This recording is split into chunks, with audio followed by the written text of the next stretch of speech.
Hello दोस्तों, UPSC Hindi के online study platform में मैं निशांत त्रिपाठी आप सभी का स्वागत करता हूं।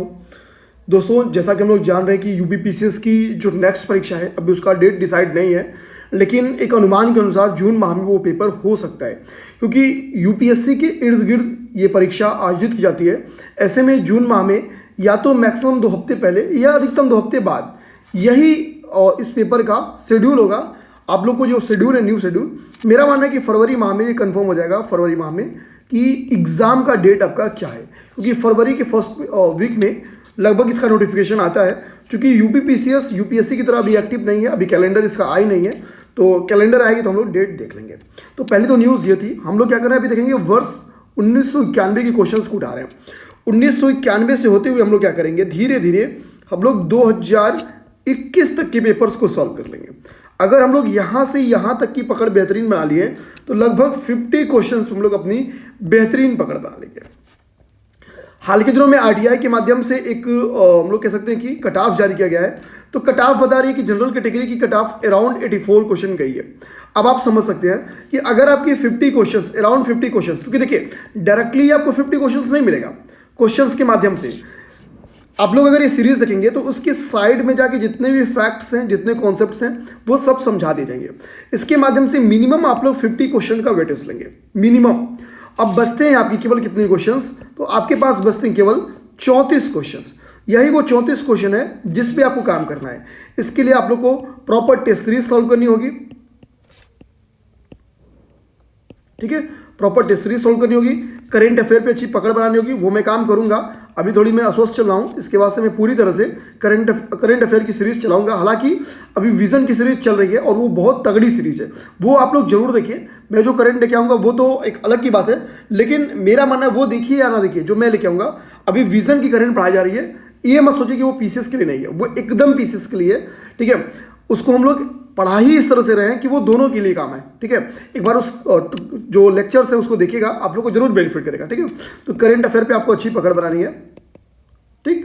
इसके साथ साथ जो इन दोनों की कुछ शॉर्ट नोट्स आपको तैयार करना है। हम लोग अब प्रॉपर इस पे काम करेंगे, तो इसके क्या करना है कि जो हम लोग पढ़ाएंगे और जो हम लोग के टेस्ट है, बस इसके शॉर्ट नोट्स पे आप लोग काम कर जाएंगे, प्रीलिम्स आपका इजीली हो जाएगा। इस बार हम लोग देखेंगे कि अपने टेस्ट सीरीज से अबाउट 55 क्वेश्चन हम लोग डायरेक्टली फंसाए हुए हैं। तो हम लोग ये नहीं कह सकते कि नेक्स्ट टाइम भी इतना ही क्वेश्चन फंसेगा। हाँ, मेरा ये मानना है कि हम लोग टेस्ट की जो एनालिसिस करते हैं वो बहुत बेनिफिट करता है एग्जाम हॉल में। अब हम लोग आते हैं सीधा कि 1991 के क्वेश्चंस को देखते हैं और उसको सॉल्व करते हैं, ठीक है। वीडियोस में कोशिश करूंगा इसकी कंटिन्यूटी रहे, ताकि एग्जाम तक आपकी 2021 तक के पेपर सॉल्व हो जाए। तो चलिए फिर स्टार्ट ही लेते हैं। तो पहला क्वेश्चन हम लोग देखते हैं कि भैया पहला क्वेश्चन क्या है, आ जाइए, ठीक है। पहला क्वेश्चन आपकी स्क्रीन पे है, ध्यान देंगे। बहुत सिंपल सा क्वेश्चन है, आप लोग परेशान नहीं होंगे। देखिए क्वेश्चंस मैं बेकियर के रखा हूं, तो यही सब क्वेश्चन जब एग्जाम हॉल में आता है ना, तो यही आसान सा क्वेश्चन कठिन बन जाता है। इसलिए पेशेंस की बहुत जरूरत है। आप लोग कमेंट में करके ये जरूर बताइएगा कि आज के 15 क्वेश्चंस में से आपके कितने क्वेश्चन सही हो रहे हैं, ठीक है। कमेंट बॉक्स में लोग कमेंट जरूर करेंगे कि आज के जो 15 क्वेश्चन थे, भाई क्या हो गया यार, ठीक है, अच्छा ठीक है, आज के जो 15 क्वेश्चन थे उनमें से आपके कितने क्वेश्चन सही हुए हैं, ये आप लोग को जरूर बताना है, ये आप लोग को जरूर बताना है, ठीक है। तो चलिए हम लोग स्टार्ट करते हैं। अब इसको हम लोग मिटा देते हैं, ठीक है। पेन को थोड़ा सा हल्का कर लेते हैं क्योंकि मेरा माना बहुत गाढ़ा हो गया है। चलिए ये ठीक है, ये साइज ठीक है। हम लोग स्टार्ट करते हैं। पहला क्वेश्चन बहुत प्यारा सा क्वेश्चन है, ठीक है। इसको ग्रीन कलर में लिखिए। कह रहा है कि सत्यमेव जयते जो वर्ड है, बहुत प्यारा सा ये वर्ड है। कह रहा है ये वर्ड आया कहाँ से, ये सब कहाँ से आया है। 4 ऑप्शंस दिए गए हैं, जैसा कि नॉर्मली दिया गया रहता है। मनुस्मृति से, भगवत गीता से, ऋग्वेद से या मुंडक उपनिषद से। दोस्तों ये 4 ऑप्शंस हैं। तो पहले मैं सही ऑप्शन को अगर टिक करूंगा तो जाहिर सी बात है कि इसका आंसर क्या सही है, मुंडकोपनिषद। इसका आंसर क्या है, मुंडकोपनिषद सही है। हमको पता कि जो सत्यमेव जयते वर्ड है ये मुंडकोपनिषद से लिया गया है, इस चीज को ध्यान देंगे, मुंडकोपनिषद से लिया गया है। अच्छा यहाँ पे मनुस्मृति क्या है, तो मनुस्मृति हमको पता है कि जो भारतीय समाज था उसकी सबसे प्राचीन स्मृति है, ध्यान देंगे, सबसे प्राचीन स्मृति है। लॉ से, कानून से संबंधित सब्जेक्ट है, तो प्राचीन स्मृति है, इस चीज को ध्यान देंगे, प्राचीन स्मृति है, ठीक है। भगवत गीता हमको पता है श्री कृष्णा, जय श्री कृष्णा, ठीक है। तो एस के श्री कृष्णा कर देते हैं। तो बाकी इसमें कुछ ऋग्वेद के बारे में हम लोग बहुत कुछ पढ़ने वाले हैं, जैसे जैसे भी वैदिक पीरियड से क्वेश्चन आएगा तो ऋग्वेद के बारे में हम लोग बहुत कुछ पढ़ने वाले हैं, तो यहाँ पे बहुत कुछ फोकस नहीं करेंगे, ऑप्शंस आपको मिल गए हैं। अब हम लोग नेक्स्ट क्वेश्चन देखेंगे, क्वेश्चन नंबर 2। दूसरा क्वेश्चन भारतीय दर्शन के ऊपर है और सिंपल सा क्वेश्चन था, डायरेक्ट क्वेश्चन था कि जो ये जो भारतीय दर्शन की प्रारंभिक शाखा है, ध्यान देंगे भारतीय दर्शन की प्रारंभिक शाखा है वो कौन है। प्रारंभिक शाखा की बात करें दोस्तों, इस चीज को ध्यान देंगे। कह रहा है ऑप्शन नंबर ए सांख्य है, बी कह रहा है मीमांसा है, सी कह रहा है वैशेषिक है और डी कह रहा है चार्वाक है। ठीक है, आइए हम लोग इसके आंसर्स को देखने की समझने की कोशिश करते हैं। ध्यान देंगे जो भारतीय दर्शन की प्रारंभिक शाखा है वो सांख्य है, तो आंसर तो आपको मिल जाएगा ऑप्शन नंबर ए, क्योंकि जो प्रारंभिक शाखा है वो सांख्य है। शॉर्ट नोट्स आप लोग जरूर बनाएंगे, एक शॉर्ट नोट्स की बैक ईयर का बना लीजिए, ठीक है, और डेली इसी में शॉर्ट नोट्स आप लोग लिखेंगे। तो प्रारंभिक शाखा क्या है, सांख्य है। मैं जो यहां पे स्क्रीन पे लिखूंगा वही सब आप लोगों को नोट्स में लिखना है। अब ध्यान देंगे, इसी तरह भारतीय समाज में कई सारे समय के साथ दर्शन उभर के आए हैं, उन सभी दर्शन के प्रतिपादक का नाम जान लेना अत्यंत आवश्यक है, अत्यंत आवश्यक है। अब हम लोग थोड़ा सा वहां पे जाके फोकस करते हैं, जो अन्य भारतीय दर्शन है, एक बार उनको देख लेते हैं उनके प्रतिपादक के साथ। जैसे देखेंगे, ठीक है, मैं एक बार ठीक है वाईफाई बंद कर दूं क्योंकि मैसेज आ रहा है। ठीक है, चलिए देखते हैं हम लोग। तो सबसे अच्छा, स्क्रीन में हो सकता है कि आपको ये कलर दिख ना रही हो, तो मैं इस कलर को ही चेंज करूंगा और ब्लैक कलर पहला लेता हूं मैं। ठीक है, तो पहला हम लोग क्या देखेंगे, तो जो हम लोग पहला दर्शन देखेंगे वो मीमांसा देखेंगे। बेसिकली हम लोग यहाँ पे प्रतिपादक देखने वाले हैं, ये सब अपने शॉर्ट नोट्स में आप लोग जरूर डालेंगे और वीडियोस को लाइक शेयर सब्सक्राइब जरूर कर देना। ठीक है, यूपीपीसीएस के टेस्ट सीरीज स्टार्ट हो चुके हैं, सारी जो लिंक है वो डिस्क्रिप्शन बॉक्स में दी गई है, सारी जानकारी दी गई है, आप लोग देख लेंगे। टेस्ट से आप लोग जरूर जुड़ जाइए ताकि प्रीलिम्स को लेके थोड़ी भी डर ना रहे। मेंस के लिए हम लोग proper answer writing batch start कर रहे हैं। सेकंड हम लोग देखेंगे वैशेषिक आंसर राइटिंग बैच चल भी रही है। तीसरा हम लोग देखेंगे योग। चौथा हम लोग देखेंगे न्याय और पांचवा हम लोग देखेंगे वेदांत। मैं इस पेन को इधर रख लेता हूं। पांचवा हम लोग देख लेंगे वेदांत। ठीक है, ये वो 5 दर्शन है, इनको हम लोग देख लेते हैं क्योंकि जस्ट सांख्य के बारे में हम लोग जान ही गए हैं। सांख्य के बारे में अगर मैं ये बता दूं कि सांख्य के प्रतिपादक कौन थे, ठीक है, ये क्वेश्चन भी बन के आ सकता है कि भैया सांख्य के प्रतिपादक कौन थे। तो इसके प्रतिपादक का नाम था कपिल मुनि भी कहीं कहीं मिलता है। ठीक है, कपिल शर्मा नहीं, इस चीज को ध्यान देंगे। हास्य से इसका थोड़ा भी संबंध नहीं है। अब लोग आएंगे मीमांसा को देखते हैं। मीमांसा को ही कभी कभी दे देता है पूर्व मीमांसा। आप लोग दिमाग में रखेंगे, इसके प्रतिपादक का नाम है जैमिनी। शॉर्ट नोट्स में आप लोग जरूर लिखेंगे अपने, जैमिनी। वैशेषिक के जो प्रतिपादक थे उनका नाम था महर्षि कणाद। वैशेषिक के जो प्रतिपादक हैं वो क्या है, महर्षि कणाद है। अब लोग देखेंगे योग। तो योग हम लोग को पता है, योग कौन सिखाते हैं, बाबा रामदेव की कंपनी का क्या नाम है, पतंजलि। न्याय पे हम लोग आएंगे, ठीक है, न्याय पे आएंगे हम लोग। तो अगर हम लोग न्याय को देखेंगे तो न्याय के सबसे बेहतरीन कौन है, गौतम बुद्ध। ठीक है, तो न्याय के प्रतिपादक कौन है, गौतम। और वेदांत को हम लोग उत्तर मीमांसा भी कहते हैं और मीमांसा को हम लोग पूर्व मीमांसा कहते हैं। ये वादरायण, सबसे इंपॉर्टेंट यही है, वादरायण। ठीक है, तो ये प्रतिपादक है। इन प्रतिपादकों का नाम आप लोग को याद कर लेना है कि क्या है, ये प्रतिपादक है। ठीक है, हम लोग आते हैं यहाँ के थर्ड। अब अच्छा देखिए, एक चीज मैं बता दूं कि इस पीडीएफ हम लोग क्या करेंगे, जो हम लोग की टेस्ट सीरीज ग्रुप है वहां पे इसको हम लोग अपलोड भी करते चलेंगे, ताकि उन दोस्तों को क्या करें, इसको एक बार देखते चलेंगे, उनका काम होता चलेगा। ठीक है, इस पीडीएफ को मैं अपने, अगर ये पीडीएफ पाना, ध्यान दीजिए, तो ये प्रॉपर केवल टेस्ट सीरीज ग्रुप जो है वहीं पे अपलोड की जाएगी।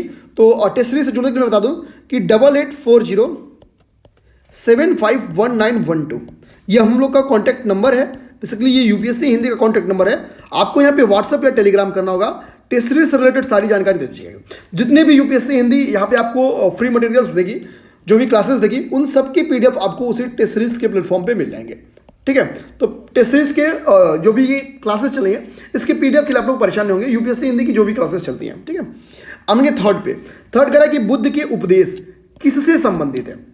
ऑप्शन ए कह रहा है आत्मा से, बी कह रहा है ब्रह्मचर्य से, सी कह रहा है धार्मिक कर्मकांड से, डी कह रहा है आचरण की शुद्धता एवं पवित्रता से।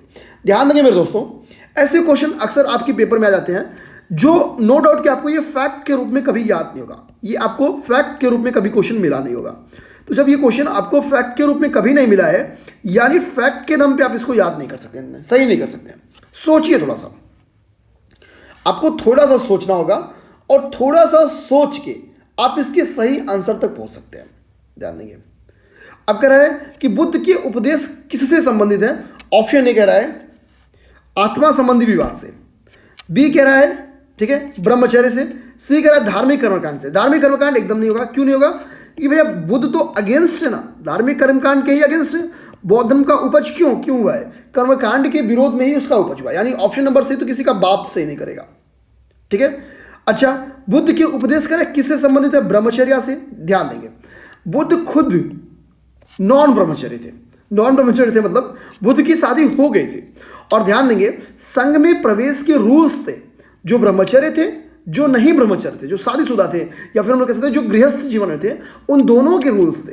यानी जो इनके उपदेश हुआ करते थे ये ब्रह्मचर्य से संबंधित नहीं थे, केवल ये दोनों से रिलेटेड थे। थोड़ा सा हम लोग सोचेंगे तो इसको भी हम लोग गलत मार देंगे, इसको भी हम लोग गलत मार देंगे। यानी ब्रह्मचर्य और गैर ब्रह्मचर्य यानी गृहस्थ दोनों से संबंधित थे इनके। ठीक है, तो ये भी गलत हो गया। अच्छा, हम लोग ध्यान देंगे आत्मा संबंधी विवाद, ये एक टॉपिक है, इसको ध्यान से देखते हैं। देखिए, नॉर्मली बुद्ध विवाद से बचने की कोशिश किया है। ठीक है, किसी भी इनका अपना एक फंडारा है, भैया उपदेश दिए और निकले। ठीक है, कभी भी आप देखेंगे किसी भी डायरेक्टली किसी विवाद में ये नहीं पड़े हैं। अब जैसे मान लीजिए कि आत्मा संबंधी विवाद में, वैसे ये पुनर्जन्म में थोड़ा सा कॉन्सेप्ट इनका रहता था। बुद्ध थे, ठीक है, पुनर्जन्म में इनका कॉन्सेप्ट रहता था। इस चीज को ध्यान देंगे। बेसिकली इनका सबसे अच्छा, और यहाँ पे देखेंगे कि आचरण की शुद्धता एवं पवित्रता, यही बुद्ध के उपदेश का सेंटर है, यही केंद्र है, यही केंद्र है। आचरण की शुद्धता एवं पवित्रता, यही बुद्ध की, हम लोग कह सकते हैं कि जो उपदेश है उनका केंद्र बिंदु यही है। अच्छा, पेपर में क्वेश्चन आ जाता है, यहां पे मैं लिख देता हूं कि सर्वाधिक उपदेश बुद्ध ने कहां दिया है। वो लोकेशन कौन सी है जहां बुद्ध ने सर्वाधिक उपदेश दिए हैं? तो मैं यहां पे लिख दे रहा हूं कि इन्होंने जो सर्वाधिक उपदेश है, ध्यान देंगे, सर्वाधिक उपदेश, ध्यान देंगे, सर्वाधिक उपदेश इन्होंने कहां दिया है? श्रावस्ती में दिया है। श्रावस्ती मीन्स कौशल।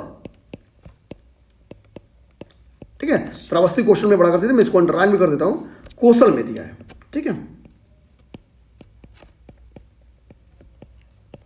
कौशल में। ठीक है, अच्छा हम लोग आते हैं। तो ये बेसिकली बुद्ध से रिलेटेड फैक्ट था। कुछ और भी अगर फैक्ट बिहार पीसीस वगैरह भी आप लोग दे रहे होंगे तो कुछ और भी वहां पे छोटे छोटे फैक्ट्स आ जाते हैं। आइए हम लोग उसको भी देखते हैं। ठीक है, आइए देखते हैं। ये देखिए, यहाँ पे लिख लेते हैं उसको। ठीक है, इसको हम लोग क्या कर लेते हैं? ब्लैक पेन से कर लेते हैं। चलिए ब्लैक पेन से कर देते हैं। हमको बताया कि बुद्ध का जो जन्म स्थान था, ठीक है, तो ध्यान देंगे वो क्या था? इनका जन्म जो था, ध्यान देंगे उनका जन्म क्या था? कपिल वस्तु के निकट। शॉर्ट नोट्स आप लोग जरूर बनाएंगे, कपिल वस्तु के निकट, और यही सब लिखना जो हम लिखवा रहे हैं आपको।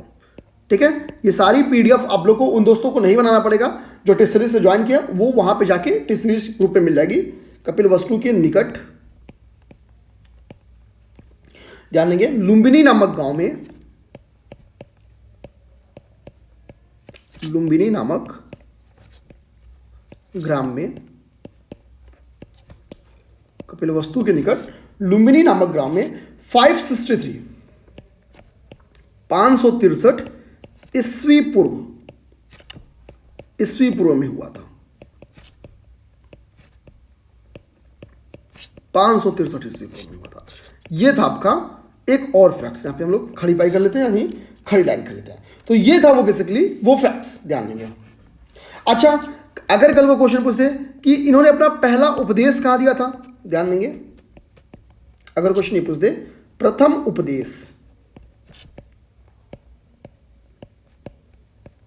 क्वेश्चन आ जाए प्रथम उपदेश पे, तो ध्यान देंगे कि बुद्ध ने अपना पहला उपदेश जो है, अपना पहला उपदेश, बुद्ध ने अपना पहला उपदेश, ध्यान देंगे, बुद्ध ने अपना पहला उपदेश कहां दिया था? तो बुद्ध ने अपना पहला उपदेश ऋषिपत्तनम में दिया था। ठीक है, ऋषिपत्तनम पत्तनम कहां पे है? सारनाथ। सारनाथ में दिया था। ये था वो फैक्ट्स, ठीक है। तो ये वो फैक्ट्स थे। ये सारी जो जो भी चीजें हैं ये आपको टेलीग्राम ग्रुप पे, जो मतलब कि पेड टेलीग्राम ग्रुप है, वहां पे मिल जाएगी। आइए हम लोग 4th नंबर क्वेश्चन को देखते हैं। चौथा नंबर क्वेश्चन क्या कह रहा है, आइए इसको समझने की कोशिश करते हैं। चौथा नंबर क्वेश्चन कह रहा है कि मालवा, गुजरात एवं महाराष्ट्र, ध्यान देंगे, मालवा, गुजरात एवं महाराष्ट्र, इसको देखते हैं। मालवा, गुजरात एवं महाराष्ट्र किस शासक ने पहली बार जीता था? 4 ऑप्शंस दिए हैं। हर्ष का नाम दिया है, स्कंदगुप्त का नाम दिया है, विक्रमादित्य का नाम दिया है, चंद्रगुप्त मौर्य का नाम दिया है, ठीक है। आपको बताना है कि किसने, तो पहले तो डायरेक्टली हम लोग आंसर को टिक करेंगे, तो ये था चंद्रगुप्त मौर्य थे। तो ऑप्शन नंबर डी इसका सही है। ऑप्शन नंबर डी क्या इसका सही है, यानी मालवा, गुजरात एवं महाराष्ट्र को चंद्रगुप्त मौर्य ने पहली बार जीता था। चंद्रगुप्त मौर्य ने पहली बार जीता था। इस चीज को ध्यान देंगे एक चीज को हम लोग एक चीज समझने की कोशिश करते हैं, थोड़ा सा ध्यान देंगे। हमको पता है कि जो मौर्य वंश है, चंद्रगुप्त मौर्य से ही क्या होता है, मौर्य वंश का स्टार्ट होता है। ध्यान देंगे, चंद्रगुप्त मौर्य से ही क्या है, मौर्य वंश का स्टार्ट होता है। यानी क्योंकि चंद्रगुप्त मौर्य ही क्या थे, मौर्य वंश के संस्थापक थे। यानी हम लोग कह सकते हैं चंद्रगुप्त मौर्य का डायरेक्टली संबंध किससे है, मौर्य वंश से है। अब समझिए, चंद्रगुप्त मौर्य का जो ये साम्राज्य था वो ईरान से लेकर, ध्यान देंगे, इनके साम्राज्य का जो विस्तार था, आप देखेंगे इनके साम्राज्य का विस्तार, तो इनके साम्राज्य का विस्तार क्या था, ईरान से लेके, यानी उत्तर पश्चिम में, ध्यान देंगे, उत्तर पश्चिम, यानी हम लोग ऐसे भारत बना लेकर, तो इस एरिया में ईरान से लेकर इनका विस्तार कहां तक था, ध्यान देंगे, तो ईरान से लेकर साउथ में जाएंगे तो कर्नाटका तक इनका लोकेशन पड़ता था। ध्यान देंगे, अगर हम लोग इंडिया बनाएंगे इस तरह से शॉर्ट में, तो यहां से, और इधर आप लोग ले लीजिए ईरान, तो ये इतनी बड़ी लोकेशन इनकी थी, किसकी, चंद्रगुप्त मौर्य यानी मौर्य वंश की थी। ध्यान देंगे, अब इस चीज को समझ लीजिए। तो सबसे पहले साउथ में गए कौन, यहां तक, यानी कर्नाटका तक। तो कर्नाटका तक कौन गए, यानी उत्तरी कर्नाटका, ठीक है, आज का उत्तरी कर्नाटका हम लोग मान लेंगे, वहां तक मौर्य वंश था। मौर्य वंश किसके शासनकाल में था, चंद्रगुप्त मौर्य के टाइम पीरियड में। तो सीधी सी बात है, ऑप्शन नंबर डी इसका सही होना है, क्योंकि वो मौर्य वंश ही था जिसका। अच्छा, एक तुक्का सेट करने का एक तरीका मैं बता दूं आपको। देखिए, आप देखेंगे कि जैसे जैसे बड़े साम्राज्य का न्यू पड़ता है, बड़े साम्राज्य का न्यू पड़ेगा, तो कौन कौन से बड़े साम्राज्य में नॉर्मली याद करते हैं, गुप्ता पीरियड और उसके बाद से मौर्य पीरियड, यही दो आपके दिमाग में आते हैं, ठीक है। यहां से भी आप लोग अगर टिक करेंगे तो आप लोग इजिली हर्ष काट देंगे, हर्ष का कोई संबंध नहीं, ठीक है। अब इसी 3 में आप डाउटफुल होते हैं, और इसमें इजिली सबसे जो प्रमुख सम्राट था उसका नाम चंद्रगुप्त मौर्य है। सबसे प्रमुख अगर खोजेंगे तो चंद्रगुप्त मौर्य है। तो जाहिर सी बात है कि भैया कि जो इतने लंबा साम्राज्य विस्तार करेगा वो कोई प्रमुख सम्राट ही होगा, और वो चंद्रगुप्त मौर्य था। भैया कौटिल्य जिसके टाइम पीरियड में रहेगा वही बेहतरीन सुझाव देगा। तो हम लोग इसका आंसर इजिली, मतलब मेरे कहने का लोग है कि आप लोग थोड़ा सा गेस करके भी आंसर तक पहुंच सकते थे, ठीक है। आइए हम लोग देखते हैं नेक्स्ट क्वेश्चन। नेक्स्ट क्वेश्चन को देखेंगे, इसमें जो भी अनर्गल चीजें हैं वो मैं मिटा दे रहा हूं। जैसे अब ये गुप्ता और मौर्य ये समझाने के लिए था, इसको काट दिया, बाकी आप लोग चीज समझ लेंगे। 5वें नंबर क्वेश्चन था ये। 5वें नंबर क्वेश्चन को बहुत फैक्चुअली क्वेश्चन है, और ये क्वेश्चन क्या कह रहा है समझते हैं। कह रहा है कि कुषाण शासक, ध्यान देंगे, आप लोग कमेंट में ये बताएंगे कि आपके कितने क्वेश्चन सही हुए हैं। एक्चुअली पेन मेरी डिस्चार्ज हो गई है, तो बस मैं पेन 30 सेकंड के लिए चार्जिंग में लगाऊंगा। मैं क्वेश्चन को समझा रहा हूँ। कह रहा है कि कुषाण शासक जो कनिष्क है, कह रहा है कि कनिष्क का राज्याभिषेक किस सन में हुआ था। ऑप्शन ए थोड़ा सा अंदर घुस गया राज्याभिषेक में, वहां पे 178 BC लिखा हुआ है। अब ध्यान देंगे, सेकेंड ऑप्शन लिखा है 101 AD, सेकेंड नंबर ऑप्शन लिखा है 101 AD। थर्ड नंबर ऑप्शन लिखा है 58 BC, और डी नंबर ऑप्शन लिखा है 78 AD लिखा। अब ध्यान देंगे, हमको पता है कि कुषाण शासक कनिष्क BC में आया था या AD में आया था। अगर हम लोग यही डाउट क्लियर कर लें तो हम लोग लगभग आंसर पे पहुंचेंगे। अगर हम लोग केवल ये डाउट BC और AD से हटा रहे, यानी 50% क्वेश्चन हमारा आसान हो गया, 50%। अब सोचिए, कनिष्क का जो टाइम पीरियड था, ठीक है, ये मौर्योत्तर काल का टाइम पीरियड है। कनिष्क का टाइम पीरियड किसका है, अब ध्यान दीजिए, कनिष्क का जो टाइम पीरियड है इस चीज को समझिए।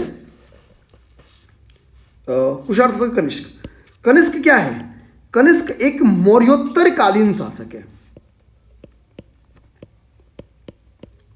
मौर्योत्तर कालीन शासक है। जब यह एक मौर्योत्तर कालीन शासक है यानी बीसी होगा या एडी होगा, एडी होगा, तो हम लोग सीधी से दो ऑप्शंस काट दिए, दो ऑप्शन काट दिए।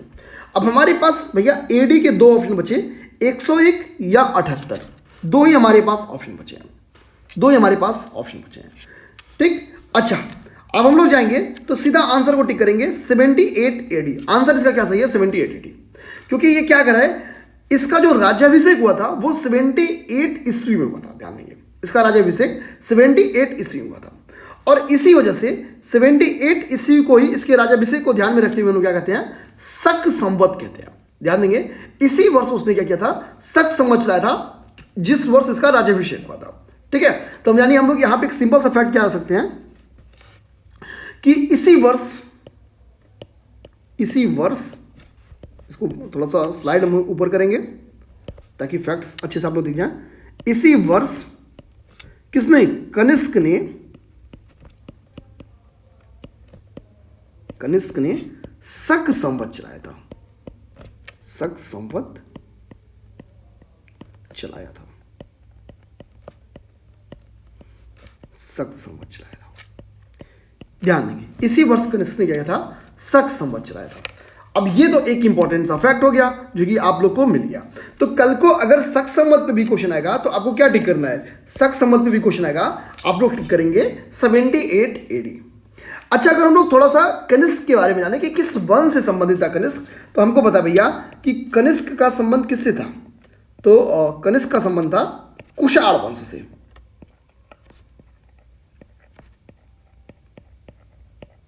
कुशाण वंश का यह एक प्रतापी राजा था, ध्यान देंगे। तो कनिष्क का संबंध किससे है, तो कनिष्क का संबंध कुशाण वंश से, ध्यान देंगे। कुशाण वंश का थे, ये लोग कहां से थे, बेसिकली ये चीन के एक कबीले थे जिनका यूची कबीले से संबंध था, ये बेसिकली यूची कबीले से संबंधित थे, यूची कबीला। और ये यूची कबीला था कहां का,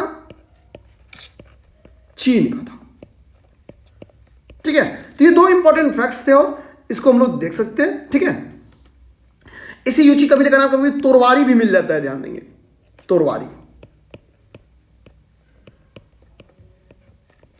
मिल जाता है। तो ये था आपका आज का 55 नंबर क्वेश्चंस। आप लोग पहले 15 क्वेश्चंस देख लेंगे, फिर कमेंट करके बताएंगे आपके कितने क्वेश्चंस सही हुए। देखिए मेरा क्या है कि मैं थोड़ी सी स्पीड स्लो इसलिए चलाऊं, एक तो पहली क्लास है, दूसरी बात कि चीजों को समझाना है, ठीक है। टारगेट लंबा है 2022, समय है उसमें, तो समझते चलते ना। शॉर्ट नोट्स भी आपको बनवाना है, लिखना है मुझको प्रॉपर। कह रहा कि सांची के स्तूप किस शासक ने बनवाया था, यहाँ पे 4 शासकों का नाम दिया हुआ है, 4 शासकों का नाम दिया है। बिंबिसार का नाम दिया है, अशोक का नाम दिया है, हर्षवर्धन का नाम दिया और पुष्यमित्र का नाम दिया है। सांची का स्तूप किसने बनवाया था, आपको यही बताना है। तो जाहिर बात है स्तूप वर्ड ही किससे संबंधित होता है, स्तूप वर्ड का ही संबंध किससे जाता है, बौद्ध धर्म से, बौद्ध धर्म से। और महान हम लोग कह सकते हैं कि बौद्ध धर्मानुयायी इनमें है कौन, अशोक है, अशोक है। महान बौद्ध धर्मानुयायी क्यों माना जाता है, हम लोग समझने की कोशिश करेंगे। हमको पता है कि अशोक क्या क्या था। सबसे पहले अशोक ध्यान देंगे कि ये शुरू में ब्राह्मण धर्म का अनुयायी था। अशोक के बारे में फैक्ट ध्यान देंगे, अशोक स्टार्ट में, प्रारंभ में क्या था, ब्राह्मण धर्म का अनुयायी था, यानी हिंदू धर्म का अनुयायी था। ब्राह्मण धर्म बेसिकली इसको इसलिए कह देते हैं, इस टाइम पीरियड में थोड़ा ब्राह्मणों का बोलबाला था हिंदुज्म में, इसके लिए इसको एक स्पेशल नाम कभी कभी दे दिया इतिहास, ब्राह्मण धर्म। और बेसिकली ये शैव भक्त था, शिव जी का भक्त था, शिव भक्त था। और ये मैं नहीं कह रहा हूं, ये राजतरंगिणी कहती है। ये कौन कहती है, राजतरंगिणी कहती है, ध्यान देंगे। ये मैं नहीं कर रहा हूं, ये राजतरंगिणी कहती है। राजतरंगिणी किसकी बुक है, कल्हड़ की है, कल्हड़ की बुक है। लेकिन समय के साथ ये बौद्ध धर्म में कन्वर्ट हो जाता है। यानी ये क्या होता है कि उसके बाद से क्या होगा, ब्राह्मण धर्म छोड़ेगा और बौद्ध धर्मानुयायी हो जाएगा, बौद्ध धर्मानुयायी हो जाएगा। यहाँ पे थोड़ा सा गलत हो गया, बौद्ध धर्मानुयायी हो जाएगा। ठीक है, तो येलो कलर में हो सकता है आपको दिख ना रहा हो, तो मैं कलर चेंज कर लेता हूँ और कोई और कलर में यहाँ से चुन लेता हूँ। देखिए इस कलर, ये कलर आपको दिख रही है, ठीक है, ये कलर डार्क है, आप लोग को समझ में आएगी। ठीक है, इसके बाद से मैं येलो में नहीं लिखूंगा, मैं समझ गया हूँ कि आपको स्क्रीन पे दिख नहीं रही होगी। ठीक है, तो चलिए ठीक है, अब समझिएगा, बौद्ध धर्मानुयायी हो गया। एक क्वेश्चन यूपीपीसीएस में बन के ये आता है कि भैया किसके कहने पे इसने बौद्ध धर्म को अपना लिया, यानी किसके प्रभाव में आकर इसने बौद्ध धर्म अपना लिया। तो कहा जाता है, यहाँ पे फैक्ट्स मैं लिख रहा हूं, ध्यान देंगे, ये ध्यान देंगे आप लोग। कहा जाता है कि यह समय के साथ क्या हुआ, एक बौद्ध भिक्षु थे, उनका नाम था मोग्गलीपुत्र तिस्स। ध्यान देंगे, बौद्ध भिक्षु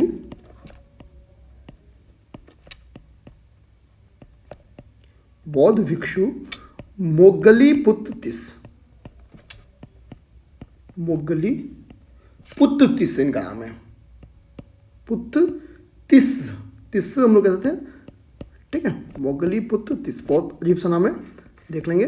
तिस्स, इन्हीं के प्रभाव में, मोग्गलीपुत्र तिस्स के प्रभाव में आकर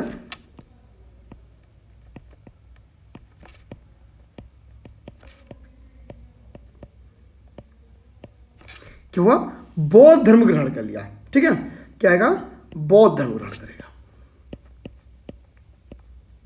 बौद्ध धर्म ग्रहण करेगा। ठीक है, तो और समय के साथ ही करेगा, सारनाथ में, सांची में, कौशाम्बी में, अनेक जगहों पे स्तूपों वगैरह का निर्माण करवाएगा। तो इसका आंसर हम लोग को मिल गया है, ऑप्शन नंबर बी इसका सही है, अशोका सही है। ठीक है, 7 नंबर क्वेश्चन पे आइए। 7 नंबर क्वेश्चन का आंसर आप लोग देखिए कि रामानुजाचार्य किससे संबंधित है। यहाँ पे 4 ऑप्शंस दिए गए हैं, भक्ति से, द्वैतावाद से, विशिष्टाद्वैतवाद से या एकेश्वरवाद से। आपको 4 ऑप्शन दिया गया है, आपको बताना है कि रामानुजाचार्य किससे संबंधित है। ठीक है, तो अगर हम लोग सब सीधा सा सही आंसर पे जाने की कोशिश करें, ठीक है, सही आंसर पे, तो यह आंसर है विशिष्टाद्वैतवाद, यानी रामानुजाचार्य का किससे संबंध है, तो रामानुजाचार्य का संबंध है विशिष्टाद्वैतवाद से संबंधित है। अब समझिएगा विशिष्टाद्वैतवाद था क्या, इसको थोड़ा सा समझने की कोशिश करते हैं। ध्यान देंगे, रामानुजाचार्य ने 11वीं शताब्दी में, रामानुजाचार्य ने 11वीं शताब्दी में इन्होंने वेदों की परंपरा को भक्ति से जोड़ने का प्रयत्न किया था और एक संप्रदाय बनाया था, श्री संप्रदाय, श्री संप्रदाय। ये इसी श्री संप्रदाय के प्रवर्तक थे और इसी के मतलब उन्होंने क्या किया, ये वेदों की, ध्यान देंगे, वेदों की परंपरा को भक्ति से जोड़ने का इन्होंने प्रयत्न किया था, वेदों की परंपरा को भक्ति से जोड़ने का प्रयत्न किया था। और यही जो उनका दर्शन है, इसी को विशिष्टाद्वैतवाद कहा जाता है, इसी दर्शन को विशिष्टाद्वैतवाद कहा जाता है। यानी वेदों की परंपरा को भक्ति से जोड़ने का जो इनका दर्शन है, बेसिकली यही क्या है, विशिष्टाद्वैतवाद कहा जाता है।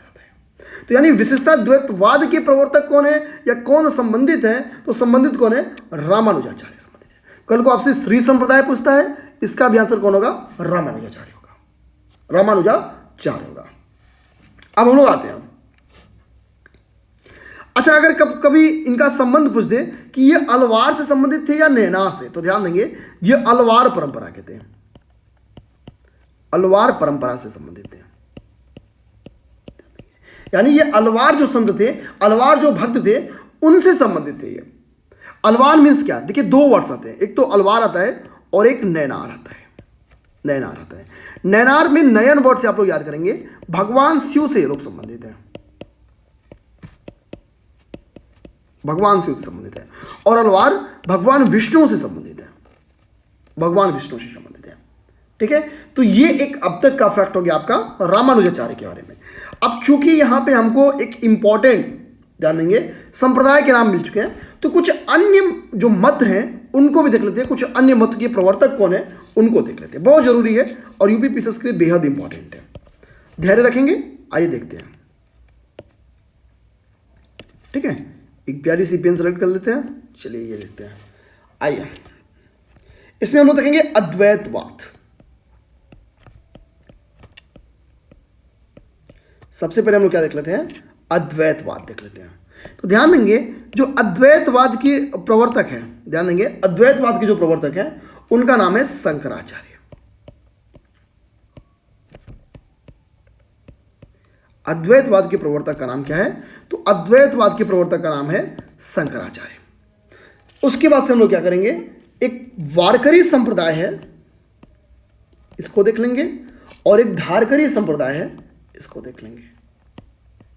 धारकरी संप्रदाय यहां पे लिख देता हूं मैं, संप्रदाय। ठीक है, इन दिनों को देख लेते हैं। चलिए इनको देख लेते हैं। अब देखिए, वारकरी संप्रदाय के जो प्रवर्तक हैं, ध्यान देंगे, वो हैं आपके तुकाराम, संत तुकाराम। और जो धारकरी संप्रदाय है, इनके प्रवर्तक का नाम है रामदास, संत रामदास नाम है। तो एक के तुकाराम हो गए, दूसरे के संत रामदास हो गए। इसी तरह से एक इंपॉर्टेंट मत है, ध्यान देंगे, एक इंपॉर्टेंट मत है। उस मत का नाम क्या है? उस मत का नाम है शुद्ध अद्वैतवाद मत। शुद्ध अद्वैतवाद मत, शुद्ध अद्वैतवाद। और शुद्ध अद्वैतवाद के जो प्रवर्तक है, ध्यान देंगे, शुद्ध अद्वैतवाद के जो प्रवर्तक हैं वो है वल्लभाचार्य। ठीक है, वल्लभाचार्य, वल्लभाचार्य। ठीक है, आइए हम लोग एक और बचे हैं इंपॉर्टेंट, उनको भी देख लेते हैं। ध्यान देंगे, एक सनक संप्रदाय है।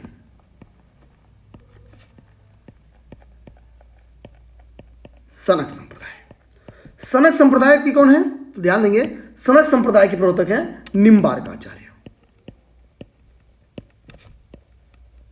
निम्बार्काचार्य। तो ये बेसिकली आपके हो गए वो सारे इंपॉर्टेंट संप्रदाय। उम्मीद करते हैं ये चीजें आपको समझ में आई होंगी। अब हम लोग आते हैं नेक्स्ट क्वेश्चन पे। ठीक है, नेक्स्ट क्वेश्चन, 8वें नंबर क्वेश्चन पे। 8वां नंबर भी क्वेश्चन बहुत प्यारा सा क्वेश्चन है। क्वेश्चन कह रहा है दोस्तों कि खजुराहो का कंदरिया महादेव मंदिर किसने बनवाया? ठीक है, 4 ऑप्शंस दिए गए हैं, परमारों ने, चेदियों ने, राष्ट्रकूटों ने या चंदेलों ने। इन 4 में से आपको ढूंढना है कि खजुराहो का जो कंदरिया महादेव मंदिर है वो किसने बनवाया था। किसने बनवाया था ये आपको टिक करना है। अब ध्यान दीजिए, जो खजुराहो का कंदरिया महादेव मंदिर है ये चंदेलों के टाइम पीरियड में बचा था।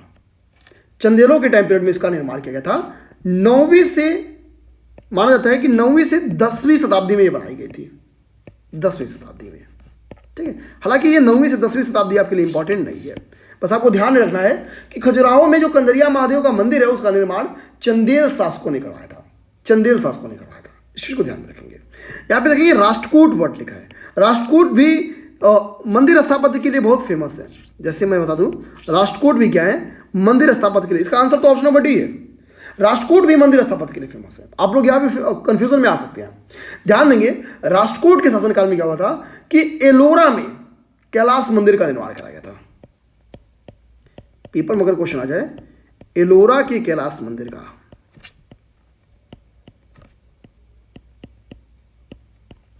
एलोरा के कैलाश मंदिर का निर्माण, तो एलोरा के कैलाश मंदिर का निर्माण किसने किया था? राष्ट्रकूट शासक ने किया था। और बेसिकली अगर नाम भी पूछ दे तो उसका नाम क्या था? कृष्ण प्रथम नाम था, कृष्ण प्रथम नाम था। इसी कृष्ण प्रथम ने इस एलोरा के कैलाश मंदिर का निर्माण करवाया हुआ था, इसी कृष्ण प्रथम ने। तो ये बेसिकली दोनों जो कि मंदिर स्थापत्य के लिए फेमस है, इन दोनों को हम लोग देख लिए। चंदेलों ने खजुराहो का कंदरिया महादेव मंदिर का निर्माण किया था। यहाँ पे हम लोग लिख देते हैं ताकि जो नोट्स दोस्त बना रहे हैं उनके लिए काम आ जाए। ठीक है, खजुराहो का, खजुराहो लिख दिया, ठीक है, खजुराहो का, ठीक है, खजुराहो का कंदरिया महादेव मंदिर, कंदरिया महादेव मंदिर। अब बोलेंगे इसका शासक क्यों नहीं बताया भैया? अरे भैया ये 100 साल में बनाई जा रही है, 9वीं से 10वीं शताब्दी के बीच में बनाई जा रही है, तो लंबा टाइम पीरियड है ना, कई लोगों ने मिलके, तो हम लोग एक वंश का नाम याद रखेंगे, ठीक है, कि इसको बेसिकली हम लोग चंदेल वंश याद रख लेंगे कि चंदेल वंश के लोगों ने इसको बनवाया था। नेक्स्ट क्वेश्चन पे आएंगे हम लोग। कहता है कि चोरों का राज्य क्षेत्र फैला था, ठीक है, चोरो, ठीक है। अब हम लोग थोड़ा सा समझेंगे 9 नंबर क्वेश्चन पे। चोरो यहां पे लिखा गया है, ये वर्ड है चोलो, चोलो वर्ड है। 4 ऑप्शंस दिया है, विजयनगर क्षेत्र में, मालाबार तट पे, डोयल पे, और कोरोमंडल तट, और दक्कन के कुछ भाग पे।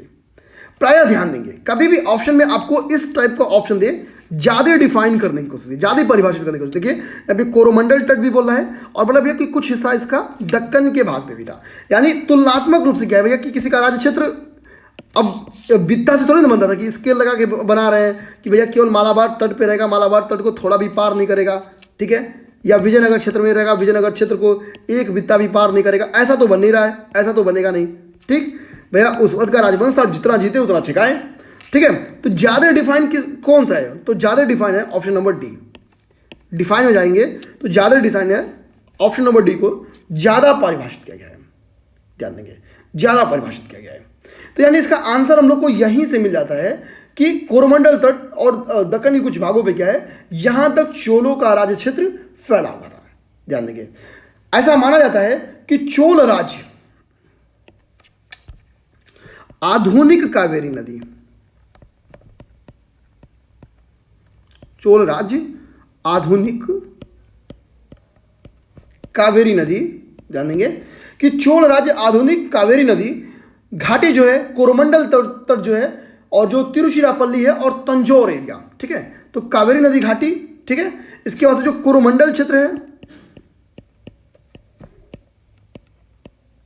ठीक है, जो कोरोमंडल क्षेत्र है, इसके साथ जो तिरुचिरापल्ली का क्षेत्र है, तिरुचिरापल्ली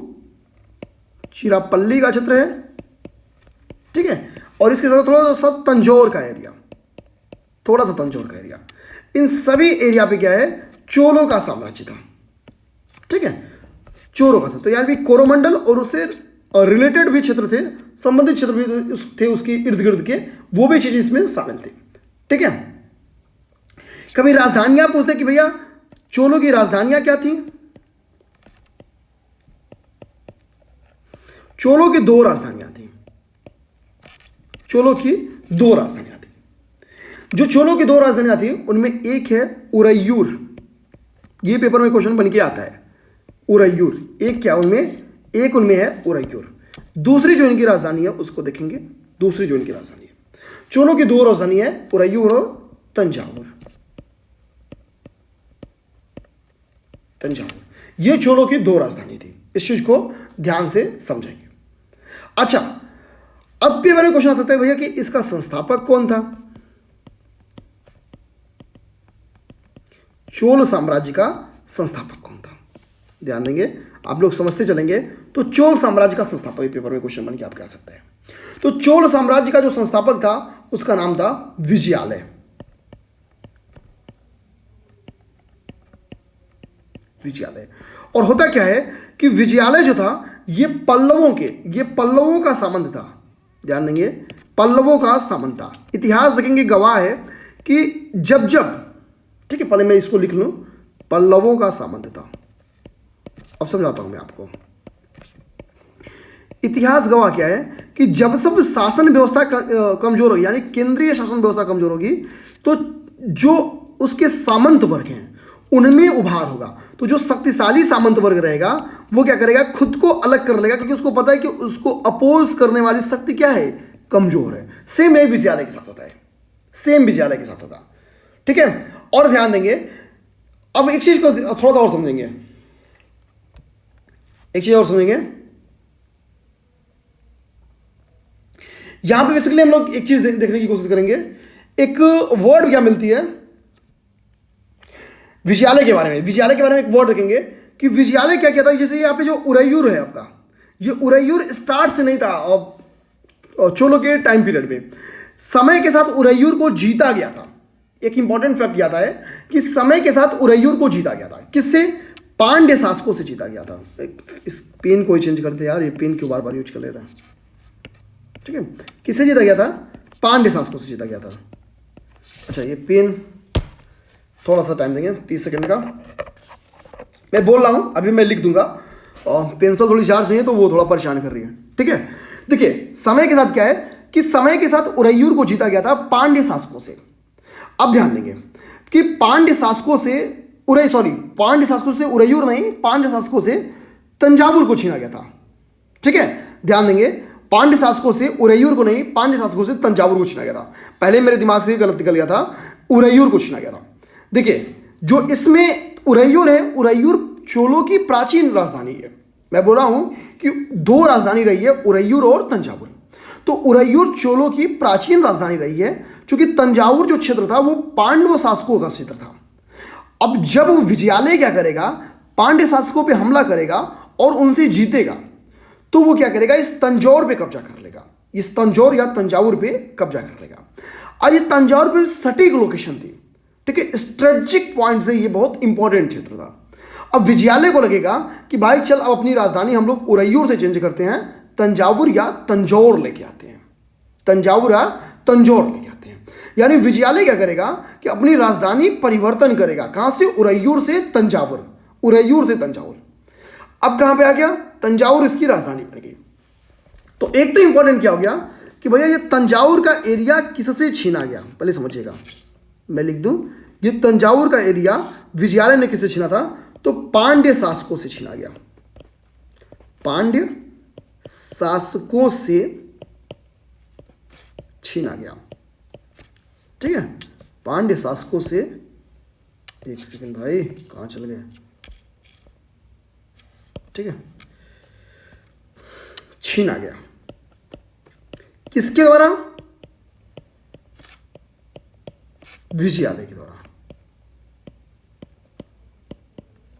विजयालय के द्वारा। अब देखिए, पांड्य शासकों से क्या हुआ, विजयालय ने इसको छीना था। आप समझिएगा, तो जब पांड्य शासकों से इसको छीना था, ध्यान देंगे, पांड्य शासकों से इसको छीना था, तो सीधी सी बात क्या हो गई कि भैया इतिहास गवाह है कि जब कोई लड़ाई जीत जाते वो लोग, तो वो एक उपाधि धारण करते हैं। आप कोई भी उठा के युद्ध देख लेंगे, जब जब कोई लड़ाई जीता है तो वो एक उपाधि मिलती है। जैसे फॉर एग्जांपल, मुल्तान के पिच पे जब सहवाग ने बहुत अच्छी बैटिंग की तो उनको मुल्तान के सुल्तान की उपाधि दी गई। इसी तरह विजयालय ने नरकेसरी की उपाधि धारण की। तो पेपर में क्वेश्चन आता है कि नरकेसरी की उपाधि निम्नलिखित में से किस शासक ने धारण की, तो विजयालय ने धारण की है, विजयालय ने धारण की है। इस चीज को ध्यान से समझेंगे। ठीक है, इस चीज को ध्यान से आपको समझना है। विजयालय ने क्या किया कि यह उपाधि धारण की। अब हम लोग आएंगे नेक्स्ट। उम्मीद करते हैं कि आपको चोल राजवंश समझ में आ गया होगा, चोल राजवंश। ठीक है, अब हम लोग नेक्स्ट क्वेश्चन आएंगे।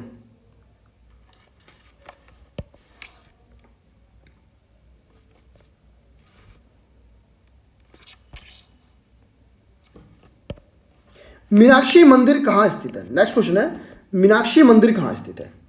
यहां पे फिर से देखेंगे कि कुछ ऑप्शंस दिए गए हैं, तंजौर, मेखला, मदुरई और महाबलीपुरम। 4 ऑप्शंस है, तंजौर, मेखला, मदुरई और महाबलीपुरम। तो इसका ऑप्शन नंबर सी सही है, मदुरई, मदुरई इसका ऑप्शन नंबर सी सही है। ध्यान देंगे, मीनाक्षी मंदिर का जो निर्माण किया गया था, यह पांड्य शासकों के द्वारा किया गया था, पांड्य शासकों के द्वारा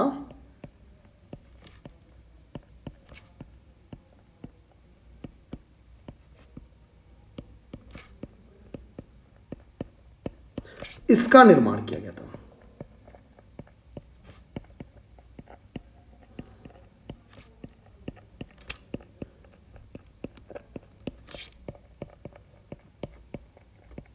मदुरई का नहीं, मदुरई में मीनाक्षी मंदिर का निर्माण किया था। इस चीज को ध्यान देंगे। और ये द्रविड़ शैली से निर्मित एक, हम लोग कह सकते हैं, स्थापत्य कला है। हम लोग नेक्स्ट क्वेश्चन पे आएंगे। अब नेक्स्ट क्वेश्चन हम लोग का क्या है, नेक्स्ट हमारा है 11th नंबर क्वेश्चन। कह रहा है कि किस दक्षिण भारतीय राज्य में उत्तम ग्राम प्रशासन था। इसका शॉर्ट फॉर्म में सीधा आंसर याद करेंगे। कभी भी उत्तम ग्राम प्रशासन पे क्वेश्चन आ जाए तो उत्तम ग्राम प्रशासन का सबसे बेहतरीन एग्जाम्पल चोल था। उत्तम ग्राम प्रशासन का सबसे बेहतरीन एग्जाम्पल क्या है? चोल है। इस चीज को ध्यान देंगे। चोल शासन काल में जो ग्राम व्यवस्था थी, जो ग्राम की शासन व्यवस्था थी, वो उच्च कोटि की थी। इस चीज को ध्यान देंगे। तो इस चीज को अपने दिमाग में रखेंगे। ये क्वेश्चन कभी भी आ जाए, ऑप्शन नंबर सी टिक करेंगे। चोल को आप लोग को टिक करना है। चोल को आप लोग को टिक करना है। अब हम लोग नेक्स्ट क्वेश्चन पे आएंगे। नेक्स्ट क्वेश्चन पे आएंगे। अच्छा, अगर हम लोग यहीं पे थोड़ा सा ग्राम व्यवस्था में देखें तो यहां पे कुछ क्या है ध्यान देंगे। यहां पे मैं 2 स्लाइड बना दे रहा हूं। एक जो यहां पे उर नामक एक संस्था थी या समिति थी। उर नामक हम लोग कह सकते हैं एक समिति थी। ये क्या थी? जो उर नामक समिति थी, यह गांव के साधारण लोग की समिति थी।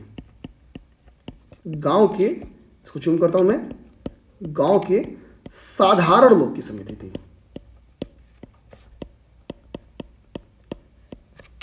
गांव के साधारण लोग की समिति थी। और यहीं पे चीज ध्यान देंगे, जो यहां पे सभा नाम का एक समिति था, सभा, ये ध्यान देंगे। सभा क्या थी? चोलों के टाइम पीरियड में ध्यान देंगे। चोलों के टाइम पीरियड में सभा जो थी, ध्यान देंगे, यह वरिष्ठ ब्राह्मणों की सभा थी। सभा या महासभा गांव के जो वरिष्ठ ब्राह्मण थे,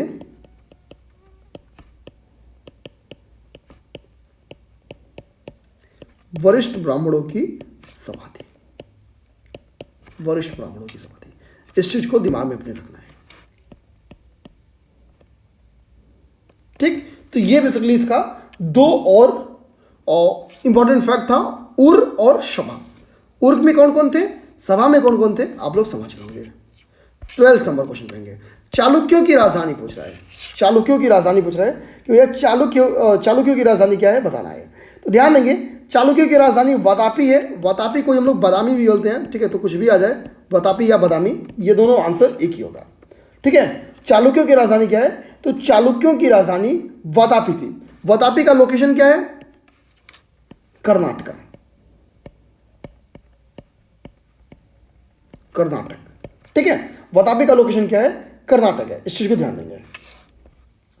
अच्छा, यहां पे एक इंपॉर्टेंट फैक्ट है। आइए, वो इंपॉर्टेंट फैक्ट क्या है मैं उसको लिख देता हूं, आप लोग उसको नोट कर लीजिएगा, जरूर ध्यान देंगे। एक एहोल प्रशस्ति है। एहोल प्रशस्ति है। एहोल प्रशस्ति किसकी है? ध्यान देंगे, ये रवि कीर्ति की है। रवि कीर्ति की प्रसिद्धि है, प्रशस्ति है। ठीक है, हम लोग समझने की कोशिश करते हैं कि भैया इसमें कही क्या गई है, क्या बात को बोला गया है। ये एहोल प्रशस्ति क्या कहती है? ध्यान देंगे, चूंकि क्वेश्चन चालुक्य बेस्ड था तो एक इंपॉर्टेंट फैक्ट है चालुक्य से रिलेटेड, उसको देख लीजिए आप लोग। ये आप लोग स्लाइड कर लेते हैं। अब देखिए, यह जो एहोल प्रशस्ति है, ये कहती है कि एक चालुक्य शासक था, उसका नाम था पुलकेशिन द्वितीय।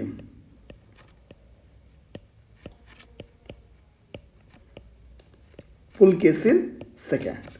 कहता है कि पुलकेशिन सेकेंड ने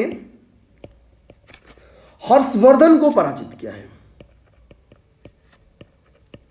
और ये इंपॉर्टेंट फैक्ट है, यूपीपीसीएस पूछती भी है।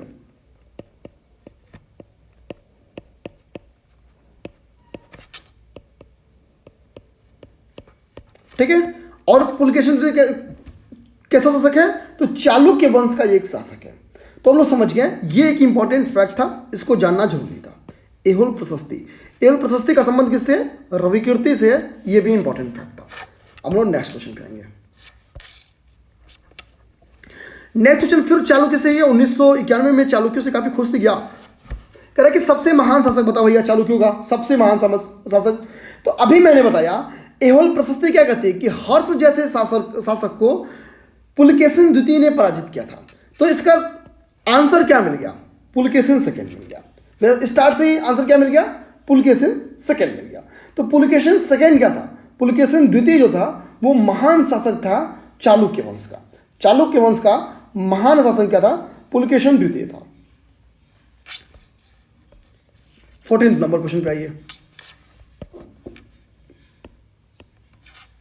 ठीक है, 14 नंबर क्वेश्चन कह रहा निम्नलिखित में से कौन चंदेल शासक को महमूद गजनवी से पराजित नहीं हुआ था? ध्यान देंगे। कह रहा निम्नलिखित में से कौन चंदेल शासक, देखिए कितना चंदेलों पे क्वेश्चन पूछ दिया था, महमूद गजनवी से पराजित नहीं हुआ था। ठीक है, लगभग मैक्सिमम जो इंपॉर्टेंट फैक्ट था चंदेलों से रिलेटेड वो उठा के सब पूछे ही दिया है। Option A Dhanga, option B Vidyadhar, option C Jayshakti और ऑप्शन डी कह रहा है डंक। ध्यान देंगे, इसमें से आपको बताना है कि कौन सा चंदेल शासक था जो पराजित नहीं हुआ था, किससे? महमूद गजनवी से, महमूद गजनवी से। तो ध्यान देंगे, सबसे पहले आंसर को देखते हैं। तो इसका आंसर है विद्याधर। हुआ क्या था आप समझने की कोशिश करिए। हुआ यह था कि महमूद गजनवी 1018 में आक्रमण करता है, कहां पे? चंदेलों के ऊपर, और शासक कौन था? विद्याधर था। अब जैसे ही महमूद गजनवी आक्रमण करता है चंदेल राज्य पर, वैसे ही विद्याधर क्या होगा? भाग जाएगा। बिना लड़े ही अपनी सेना को हटा लिया और भाग जाएगा। ठीक है, बिना लड़े अपनी सेना हटा लेगा, बिना लड़े अपनी सेना हटा लेगा, सेना हटा लेगा। तो जाहिर सी बात है कि भैया जब तुम लड़ोगे ही नहीं तो पराजित कहां से होगे? जब तुम लड़ोगे ही नहीं तो पराजित कहां से होगे? तो यानी ये क्वेश्चन डायरेक्टली इनडायरेक्टली किसको बता रहा है कि भैया विद्याधर ही इसका सही आंसर होगा। क्योंकि विद्याधर क्या था कि गजनवी से लड़ाई ही नहीं लड़ा था। इस चीज को ध्यान देंगे, विद्याधर ने गजनवी से लड़ाई ही नहीं लड़ा था। अब ऐसे में भैया इसका सही आंसर क्या होना है? विद्याधर होना है। तो ऑप्शन नंबर 20 का सही है। ठीक है, ऑप्शन नंबर 20 का क्या है? सही है। अच्छा, कल को पेपर में क्वेश्चन पूछते कि चंदेल वंश की स्थापना किसने की थी? ध्यान देंगे, चंदेल वंश की स्थापना किसने की थी? तो इसका आंसर क्या होगा? इसकी स्थापना जो की थी इस वंश की, वो नन्नुक ने की थी, नन्नुक ने की थी। ठीक है, तो इसकी स्थापना नन्नुक ने की थी। इस चीज को दिमाग में रखना है। अब बेसिकली इसमें यही इतना फैक्ट था। ठीक है, अब हम लोग आते हैं नेक्स्ट। आज का लास्ट, दिलवाड़ा जैन मंदिर कहां स्थित है? आज का लास्ट क्वेश्चन है, ध्यान देंगे। आज का लास्ट क्वेश्चन क्या है? दिलवाड़ा का जैन मंदिर कहां स्थित है? 4 ऑप्शंस दिए गए हैं। आपके ऑप्शंस जो है वो स्क्रीन पे दिख रहे हैं, और यही सेम क्वेश्चन थोड़ा सा हट के आपके पेपर में आया था 2021 के। अब मैं बता रहा हूं, दिलवाड़ा का जैन मंदिर ऑप्शन डी में देखेंगे इसमें तो राजस्थान में स्थित है। सीधा मैं आंसर बता रहा हूं, राजस्थान में स्थित है। दिलवाड़ा जैन मंदिर कहां पे स्थित है? अरावली पर्वत में आप जाइएगा तो माउंट आबू में स्थित है, माउंट आबू में स्थित है। ये माउंट आबू में स्थित है। देखिए, 2 क्वेश्चन का आंसर यहां से निकलेगा। एक आप लोग देखेंगे कि मैचिंग करने के लिए क्वेश्चन आया था। ठीक है, राज्य और उसकी सर्वोच्च चोटी। एक तो ये क्वेश्चन वहां पे काम आता आपको, एक क्वेश्चन क्या है वहां पे काम आता आपको। बैकईयर की इंपॉर्टेंस समझने की कोशिश करना आप लोग। तो दिलवाड़ा का जैन मंदिर जैसे ही आप लोग ये याद करेंगे, ठीक, अब ये समझिए वैसे ही दिमाग में आता है कि दिलवाड़ा का जैन है कहां पे? तो ये है राजस्थान में, अरावली के पर्वत पर है। अरावली की पर्वत पर है, वहां पे क्या? माउंट आबू पे स्थित है। अब समझिएगा, तो एक तो वो क्वेश्चन का आंसर यहां से आप लोग को इजिली मिल जाता है, इजिली मिल जाता है। और इसी माउंट आबू के निकट गुरु शिखर है। इसी माउंट आबू के निकट क्या है? गुरु शिखर है। एक सेकंड ध्यान देंगे, इसी माउंट आबू के निकट क्या है? गुरु शिखर है। और यही गुरु शिखर क्या है? अरावली की सर्वोच्च चोटी है, अरावली की सर्वोच्च चोटी है, अरावली की सर्वोच्च चोटी है। अब समझिएगा, अब देखिए यही राजस्थान में जो दिलवाड़ा का जैन मंदिर है, यही एक जैन ऋषि को समर्पित स्टैचू ऑफ पीस बनाई गई है। ठीक है, तो स्टैचू ऑफ पीस का जो क्वेश्चन था वो यहीं से निकल रहा था, राजस्थान उसका सही आंसर था। तो ये अब तक 1991 के जितने भी हम लोग कह सकते हैं एंशिएंट हिस्ट्री से क्वेश्चन आए थे वो हमारे हो गए। कल हम लोग मेडुअल और मॉडर्न के क्वेश्चंस देखेंगे। तो उम्मीद करते हैं ये क्लास आपको अच्छी लगी। प्लीज क्लास अच्छी लगी हो तो वीडियो को लाइक शेयर सब्सक्राइब जरूर करना। धन्यवाद।